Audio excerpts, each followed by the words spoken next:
Gosto muito de te ver, leãozinho. Hello? Vamos lá. Hoje eu quero trazer mais alguns personagens pra gente continuar ilustrando o signo de Leão e a jornada solar. O que significa tudo isso, né? No Mágico de Oz, a gente encontra a personagem principal, a protagonista.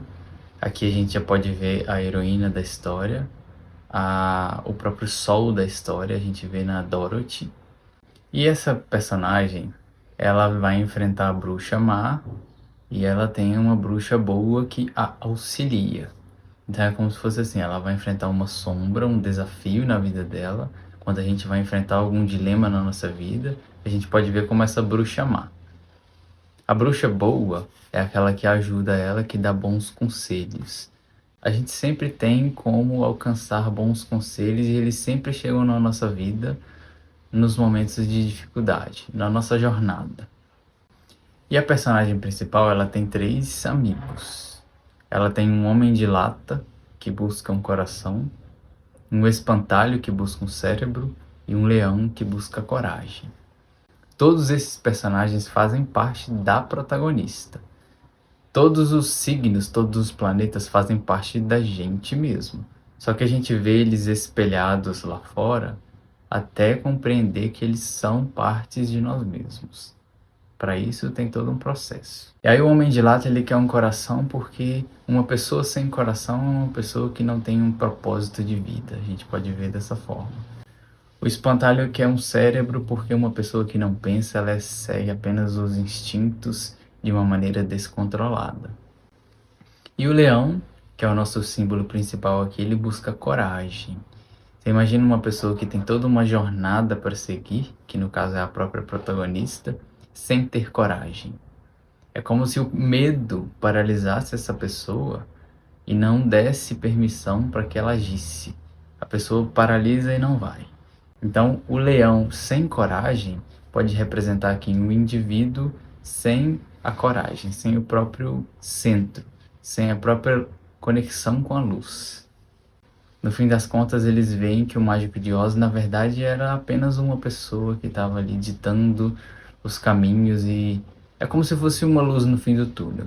Quando você chega lá, você vê que não é aquela coisa mais mirabolante do mundo, mas que fez parte da sua jornada. É algo que te chama em direção. A gente pode ver isso tudo como o nosso próprio mapa, né?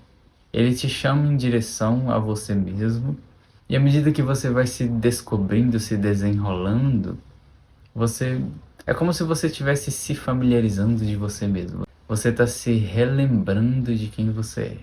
É como se existisse já uma parte dentro da gente que soubesse quem a gente é, em grande potencial, só que a gente precisa de um passo de cada vez para poder chegar no fim da história.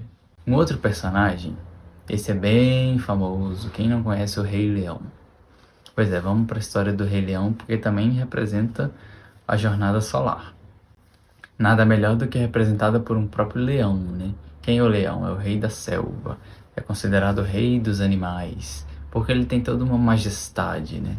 Tem todo um simbolismo voltado para a exuberância da juba dele, também porque é um animal predador, topo de cadeia.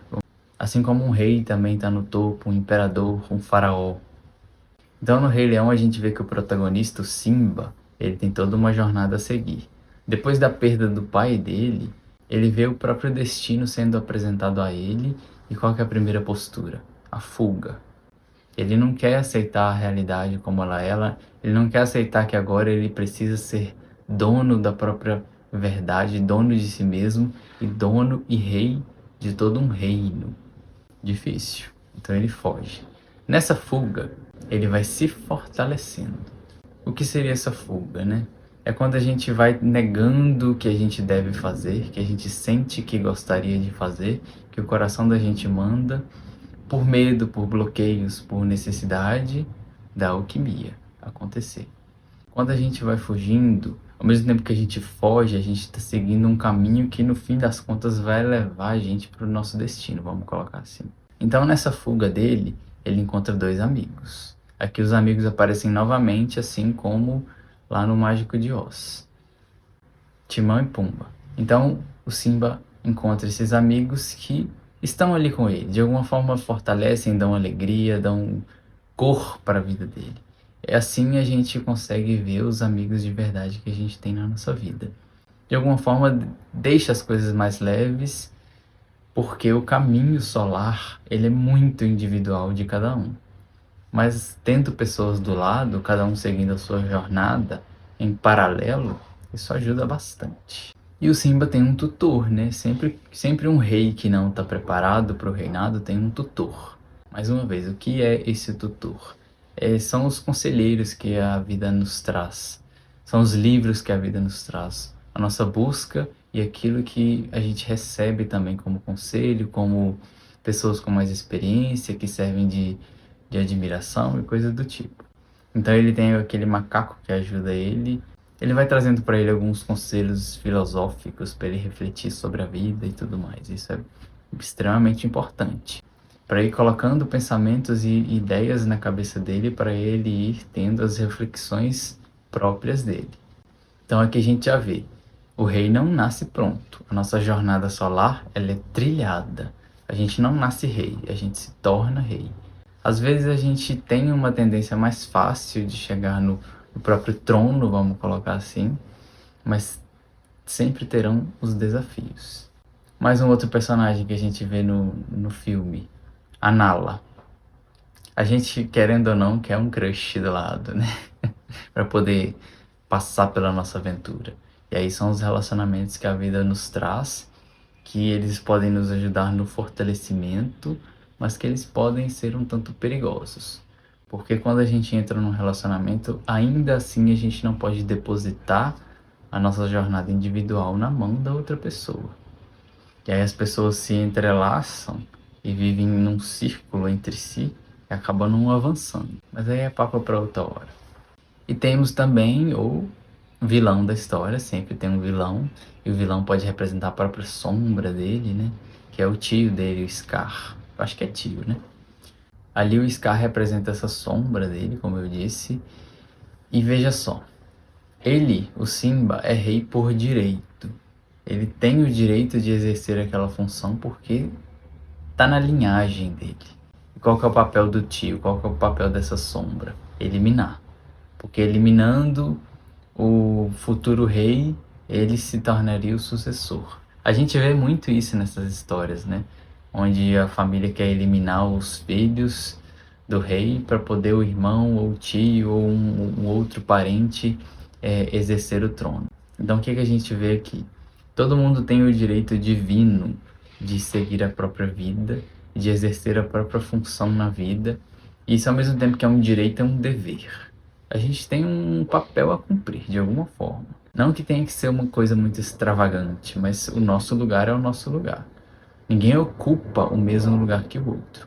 A gente já ouviu falar, dois corpos não ocupam o mesmo espaço. O que é seu é apenas seu.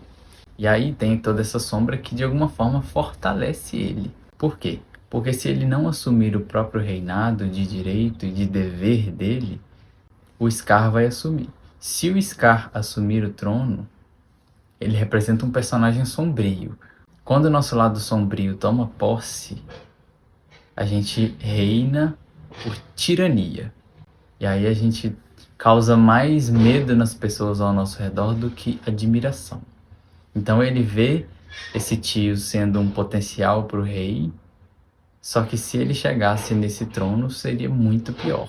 E isso mais uma vez força o destino dele a acontecer. Então ele vai sendo cercado, olha só. Vai chegando a sua hora. E aí tem um momento que é um dos motivos da fuga dele, que é a própria culpa que ele sente pela perda do pai. E aí que é o momento que ele se vê obrigado a se autorresponsabilizar pela vida. Porque aqui ele precisa seguir o próprio caminho, o próprio destino, por simplesmente uma necessidade natural.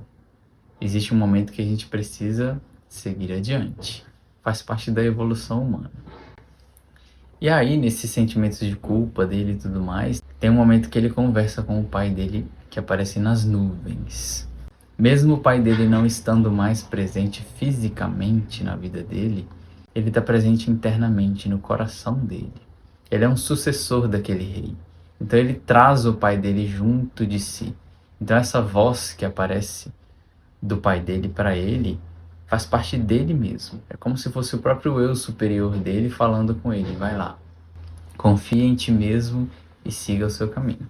E aí, no fim das contas, ele finalmente toma o trono, depois de tentar fugir de todas as formas, porque de alguma maneira o nosso destino ele vai se cumprindo, mas para isso a gente precisa agir em consciência em direção a ele. Mais uma vez, o sol no nosso mapa representa a nossa jornada e ele se faz no caminhar. E aí vamos trazer isso mais uma vez para a nossa realidade. O que representa o sol? O sol, ele é um dos representantes do pai no nosso mapa. Mais uma vez, reforçando, qual é a função do pai? O filho está lá com a mãe, o pai tira o filho da mãe e apresenta o mundo. Tem muito mais funções que isso, claro. Mas é como se fosse assim, ó, vou tirar você da sua mãe, vou tirar você da lua, porque o signo da lua, mais uma vez, é o nosso signo mais confortável de viver. A maioria das pessoas é muito mais o signo lunar do que o signo solar. Observem isso. O sol tira o filho da lua e apresenta o mundo. E depois solta a mão dele, porque a jornada pertence unicamente a ele, a esse filho. Mas não estou dizendo que toda relação pai e filha seja saudável, né? Claro que não. E aí a gente vai ver os contatos que o Sol faz no mapa, os aspectos, né? Por exemplo, se o Sol tiver em um aspecto de desafio com o Deus do tempo, que a gente vai ver mais pra frente, é uma pessoa que sente o pai como, às vezes, um tirano, que parece que está obrigando ele a colocar um tijolo por dia sem descanso. Um exemplo. Mais pra frente a gente fala mais disso. E aí, olha só. À medida que a pessoa trilha o caminho solar dela, ela vai ganhando brilho, destaque e alcance. Aqui, mais uma vez, a gente encontra a inveja. A gente encontra ela lá em Touro, a gente encontra ela aqui em Leão. Não que leoninos e taurinos sejam invejosos, não estou dizendo isso. Todos somos, em maior ou menor grau. Por quê? Porque uma pessoa que se destaca, ela chama atenção. Se ela chama atenção, ela vai causar algum incômodo. Natural. E aí, qual que é a ideia da inveja aqui? Mais uma vez falando sobre ela. Se você tem admiração por alguém, essa admiração pode estar meio que misturada por algum traço de inveja, que no fim das contas parece quase uma coisa só. A admiração é tão forte que existe uma inveja por trás, vamos colocar assim. É um sinal de que algo naquela pessoa representa alguma característica ou alguma função que ela desempenha que o seu coração também quer desenvolver aquilo. É simples assim. Só que se você não humaniza essa emoção da inveja, ela te sabota, ela te corrói, ela te consome. E aí voltando, o pai tira o filho da mãe, apresenta ele o mundo, de alguma forma serve de exemplo, e a pessoa chega o momento de trilhar o próprio caminho, e nesse caminho vai ter todos os percalços, todos os desafios, e esses desafios muitas vezes estarão voltados para o signo solar da pessoa. E aí o mapa vai se construindo, né? Uma coisa muito grande para poder tentar resumir aqui.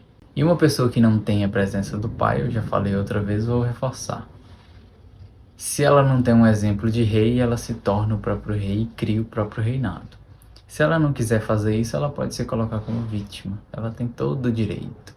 Mas é como se a pessoa estivesse desonrando a vida que habita nela. Se coloca como vítima, eu não tive pai, eu não tive mãe, eu não tive exemplo. Não estou dizendo que a vida dessa pessoa vai ser fácil, mas se ela tem uma vida que pulsa dentro dela, isso já é motivo suficiente para poder ela honrar. Mais uma vez, pode não ser fácil, geralmente não é fácil, mesmo para quem tem os pais, mas o caminho é evolutivo e ficar parado não é opção.